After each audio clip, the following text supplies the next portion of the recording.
Hello friends, நான் ஹரி பேசுகிறேன். UPSC சிசெட்டில் கேட்ட கொஷின் ஸ்கொயர் ரூட் பேஸ் பண்ணி என் ஸ்கொயர் வந்து இவ்வளோ கொடுத்துட்டாங்க.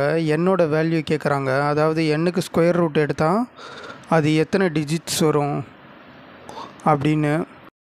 இப்போ 10 ஸ்கொயர் பண்ணிப்போம், 100 வருது.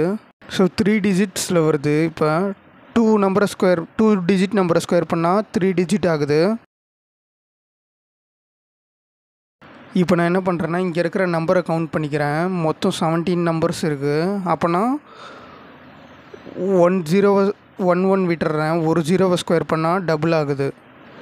அது இப்போ வந்து 17லேருந்து 1 மைனஸ் பண்ணிக்கிறேன். 16 ஹாஃப் வந்து 8. அப்போ 8 டபுள் பண்ணால் தான் 16 வரும். இப்போ ஏற்கனவே 8 ஆல்ரெடி ப்ளஸ் ஒரு 1, 9 டிஜிட் நம்பராக இருக்கும். எல்லாமே 1ல் தான் வரும். n = இதுதான் ஆன்சர். இந்த லாஜிக்கை யூஸ் பண்ணி தான் சால்வ் பண்ணேன் எக்ஸாமில்.